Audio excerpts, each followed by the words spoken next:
Hey there, it's Susan Ortolano here, relationship and marriage coach, and I was doing a Facebook Live and it got cut off. So I wanted to make this video so that I could share the message I wanted to share today.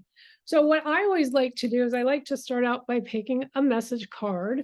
I love card decks and I like to pick a message card. And today's message card that I shuffled and picked was called Imagine Solutions. I'm not going to reshuffle and redo it, but this is the card that came. And what I wanted to talk about today, imagining solutions, is really about, how often do you talk about your problems in your marriage, right? Or you focus on them, or you're ruminating on them, or you're up at 2 a.m. thinking about them. But are you actually looking at solutions, or are you continuing to harp on what's not working, or who you think is to blame, or how bad you feel about it?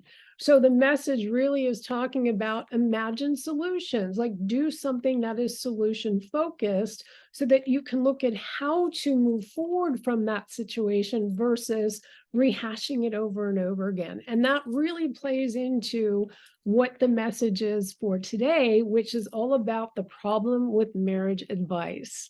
And I wanted to talk about this because I recently spoke to a lovely couple, and I often do sessions where I'll, if the wife signs up for a consultation, the husband, I'll do one and then I'll talk to the other. Ideally, I like to talk to both people at the same time. But I had a great consultation with the wife, but certainly she wanted the husband to be on board. So by the time I got from talking to the wife to talking to the husband told me that the wife decided she doesn't want to be in the marriage anymore. I mean, it's like that was what he told me at the end. We went through the whole thing. I was ready to make them an offer to work with me. And he said, my wife does not want to be in the marriage anymore. And I went, why are we on this call? And part of the situation is that they weren't trying to solve their problems. The wife had taken what she felt to be the problem, which were all solvable, and made the mountain into a molehill kind of thing. She made it into something so big that she thought it was divorce worthy, but it was not. Like, nobody cheated, nobody hit anybody. And all the things that had gone on in their 8-month marriage were solvable. And after 8 months, when you've got solvable issues, you don't want to give up on them, but she was literally giving up. So obviously, they're not working with me. My whole point in sharing about them is that she was not looking for a solution. She was not looking to get help at that particular point. Even though she knew I could help her, she decided that, she talked to friends, and part of the problem is that she didn't have any girlfriends. She had a lot of guy friends, and she would go whenever they would have an issue. She would go talk to her guy friends and not talk to her husband. She would even like 1 in the morning, which to me is very inappropriate. She would go talk to a guy friend, and she wanted an emotional connection, but she would be kind of talking about her husband in a negative way to a male friend. And so it really inspired this topic today, because a lot of people, and I'm going to, talk about men and women, it's very common for people to want to go to somebody to get help when there's a problem, right? It's sort of a natural instinct, especially for women. And ladies, I'm going to pick on us for a minute. What do we do when we have a problem with something? We tend to go talk to girlfriends. And we have the capability from our brain wiring to talk. We use about 24,000 words a day. And men use about 8. So do the math there as to why women talk more than men. Again, with the listening capacity, women have a higher capacity for listening for longer periods of time than men do. It's just the brain wiring. So it is easy for women to call a girlfriend and say, oh my God, my husband, da da da, and this and that, and then run. But my question is, who are you talking to? Is your friend happily married? Is your friend an expert in relationships and marriage? Is your friend single and bitter? Is your friend going through a divorce right now and hates men? So you also want to consider who you're trying to get advice from. The other thing is, and I'll say this later though, with men tend to not run to their dude pal to ask advice first thing. They'll try to work it out on the inside, try to figure it out, maybe just try harder, all this kind of stuff. And that doesn't work either. Or they're trying to give themselves their own marriage advice, and that doesn't work either. It's not going to come from something that hasn't been programmed into the knowledge bank yet. It's not going to come out of the sky. If you, as a man, you are talking to your guy friend, it's the same thing. Are they happily married? Are they divorced and bitter? Are they single and upset because they can't meet somebody? Have they ever been married? So you want to be really conscious of who you are looking to for advice. And it doesn't mean you don't have somebody to support you while you're going through something difficult or painful. You just have to be really selective. And I'm going to tell you what to do and how to get that kind of support from your friends without making your spouse upset. One thing I'm going to be really adamant about, that I normally don't get adamant about things, but I'm going to say it: do not turn to your family to get marital advice. And I say that for a lot of reasons. Number one, you want your family to like your spouse, and you want your family to like you. And sometimes if your family really likes your spouse, they're going to throw you under the bus and think it's your fault that problems are happening. But it's like, to really go to your parents or siblings or cousins about marital advice, you're going to then go to the next family gathering and your spouse may feel very uncomfortable at the way that they're treated. And so you don't want to turn your family members against your spouse by sharing, oh, these are the problems that we're having. Plus, your family may not be well equipped to give you marital advice. I'm just saying. And you also want to consider a lot of things. If you have kids in the house, do not talk about your marital problems around your kids. They can hear you. If they're in earshot, you don't want to do that. You don't want to, if you're getting a divorce, you're going to have to sit them down. But it's like, if you're going through some issues, if they notice, the best thing to say is that mommy and daddy are just going through some stuff that they have to talk about.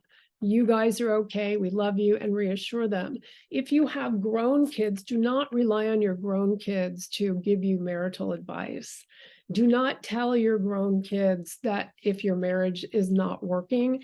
If you are to a place where you're at the divorce and you haven't really gotten the help you need, don't use your grown kids for that. They don't want to, they're going to go through stuff too. It's like, if you're married to your original spouse, who is the father of those grown kids, don't do it. It just does not help. It does not serve. It puts your kids at odds with, oh my gosh, which parent do I stand by? And you don't want to put them in those situations.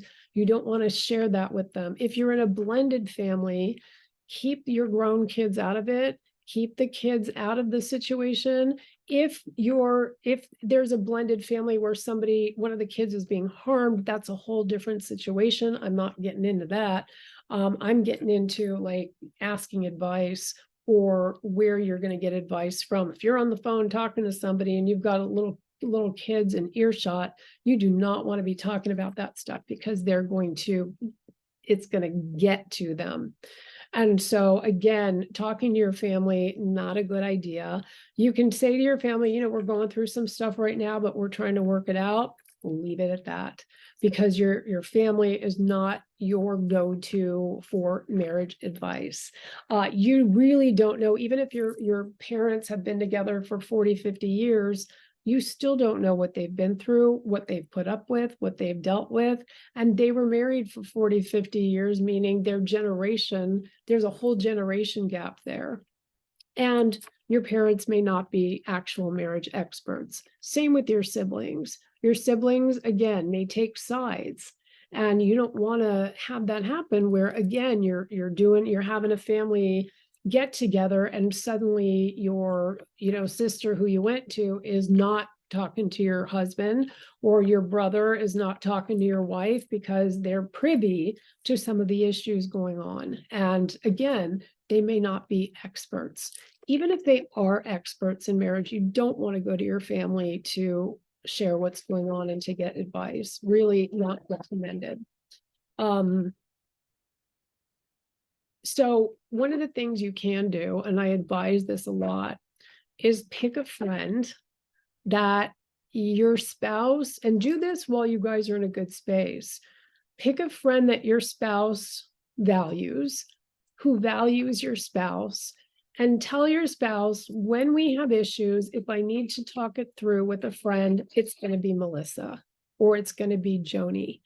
If you are going to do the same thing, you're going to say, I'm going to talk to Joe. I just want you to know.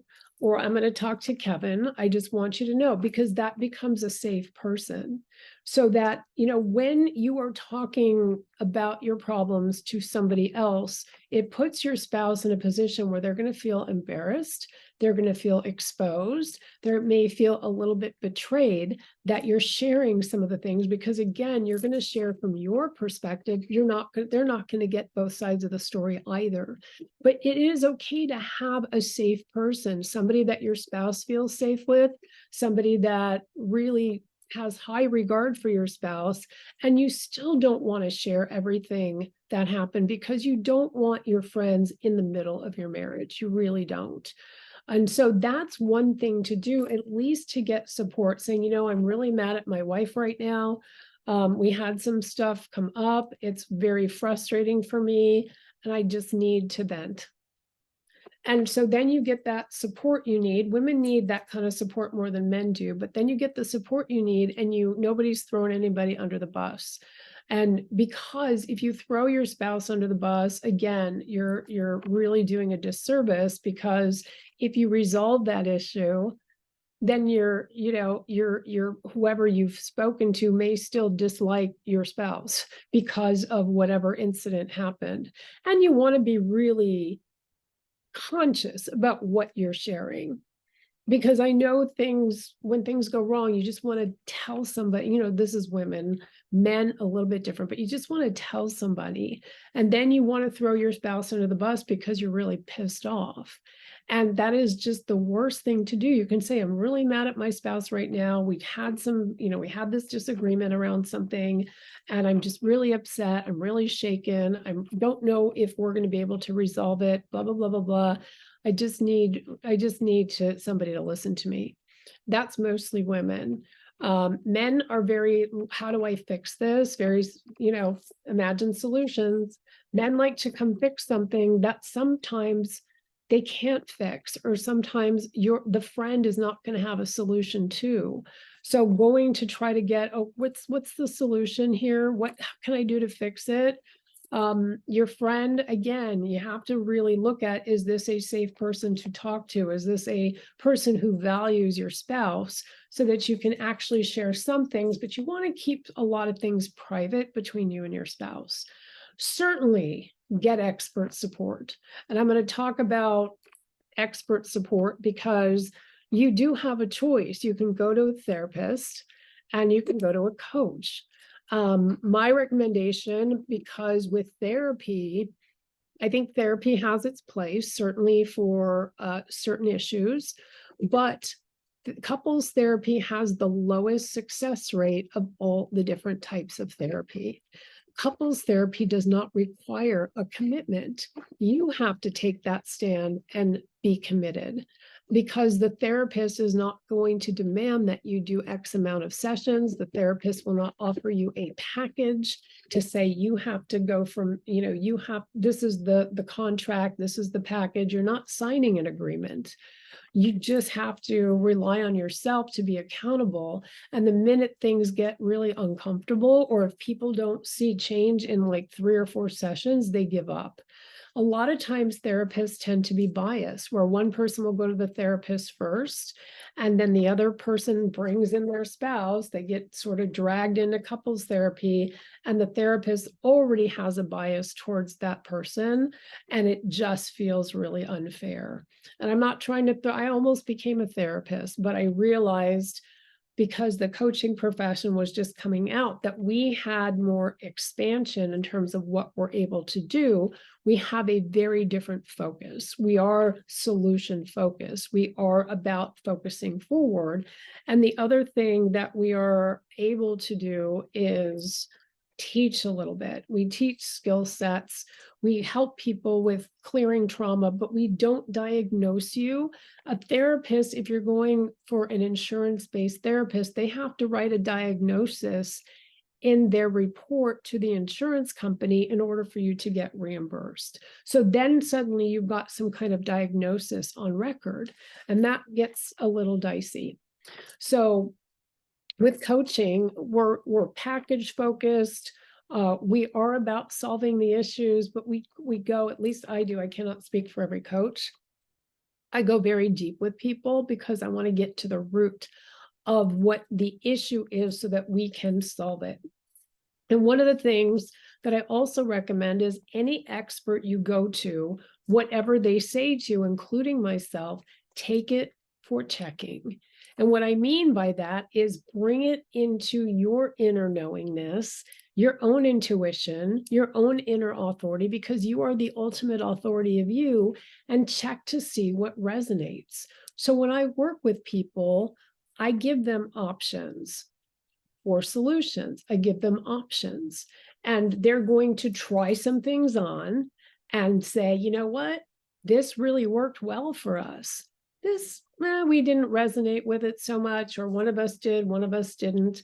So I give options in terms of what people can do, even in conscious communication or conflict resolution. There are options. There are definitely things that I recommend because I know it all works. But it's really important for you to take it for checking to make sure it resonates, try it on, make sure it works, and that you are your ultimate inner authority. Granted, you may not have the knowledge in the knowledge bank, but when somebody does give you solutions and things to do, try it on, see which resonates the most, and then carry forward with it. We also, as coaches, are very, very keen in helping people stay accountable to what they say they're going to do. Now, if somebody, like a teacher, it's not like, if you don't do your homework, you're going to get like points off. If you don't commit to doing the work, your consequence is you're not going to have the marriage you want. You're not going to solve your issues.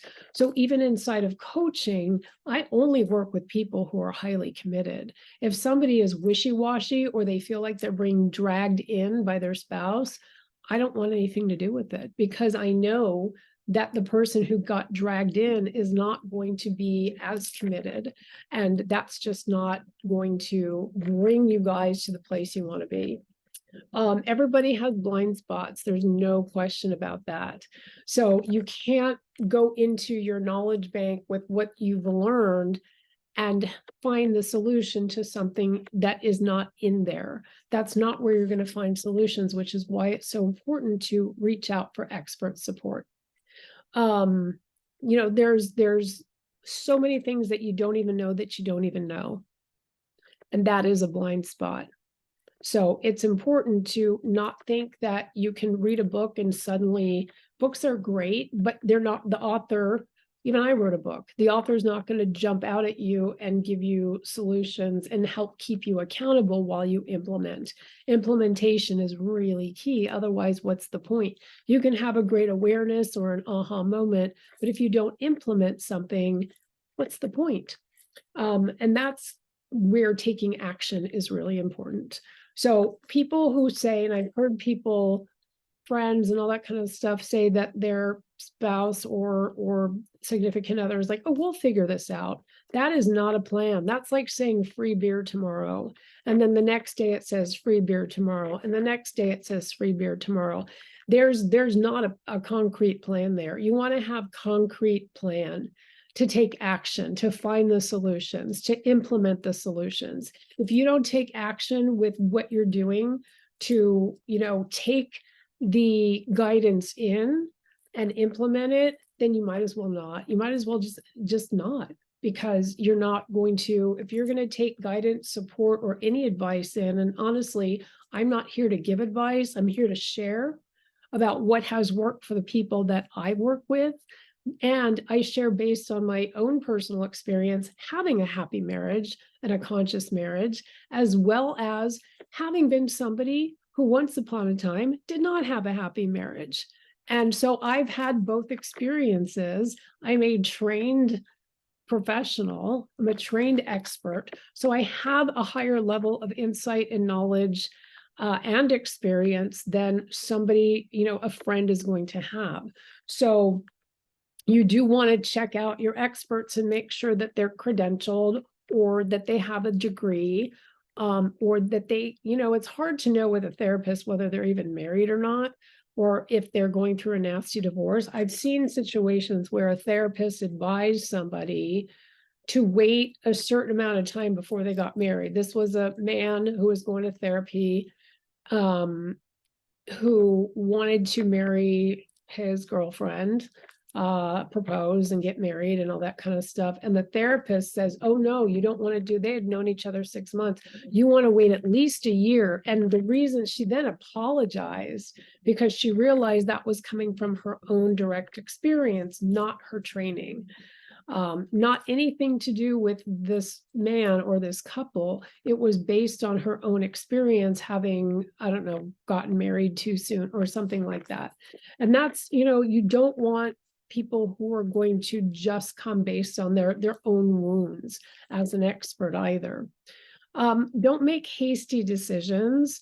There's always somebody who wants to solve it in that moment without getting expert guidance or without thinking things through, and generally somebody who wants to think things through.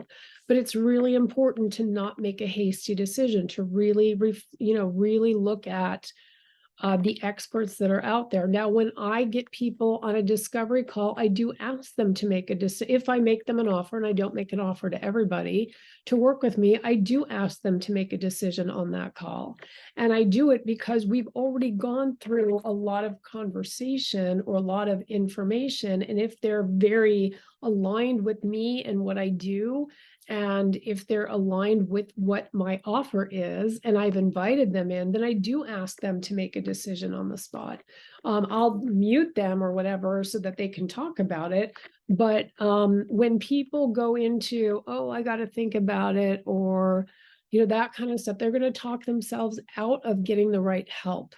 And then they're going to go, yeah, I don't even know if I want, it's like, I don't know what we're going to do. It's like the cesspool of the mind is going to come back in right after they've had a conversation where they're very clear that this is the person who can help them. But you don't want to make a hasty decision in terms of how you're going to solve your problem, or with each other in that moment, where this woman that I talked to, seriously, between the call I had with her and the call I had with him, she made a hasty decision that she didn't want to be married anymore. And again, there was nothing in there in what she told me, and even after I talked to the husband, there was nothing in there that was a deal breaker, so to speak. Everything was fixable. And I was really surprised because when I spoke to her, she was all for it. She just needed me to talk to her husband to make sure he resonated with it. And he very much did. And he was the one who said, my wife decided she didn't want to be married anymore. And I was really surprised. She made a hasty decision. And again, the action, oh, well, we'll figure it out. That's, again, no plan. That's like, we'll deal with it tomorrow. We'll deal with it next week. There's no concrete plan. And so you want to be able to have a concrete plan in terms of the action step that any expert has given you. That's the part of the whole process is about implementation. If you don't do it because you don't feel like it, or it's scary, or it feels uncomfortable, or you feel exposed or vulnerable or whatever, then you're never going to get through to your problems into solutions to really save and transform this marriage. So I hope this made sense today. Again, you don't want to take advice from rando friends. You don't want to take advice from people who are not experts or trained people. Sure, find a safe friend that your spouse is aware of that you're going to talk to about things, but be conscious of whether or not you're taking advice from them. If they have a great, happy, wonderful marriage and they've been married for many years, you may want to hear what they have to say, but it's like, again, they don't know your marriage. They're not going to hear from both of you about your marriage. They're just not. They're going to hear your point of view if they're your friend, and if your spouse is going to talk to somebody, they're going to hear your spouse's point of view.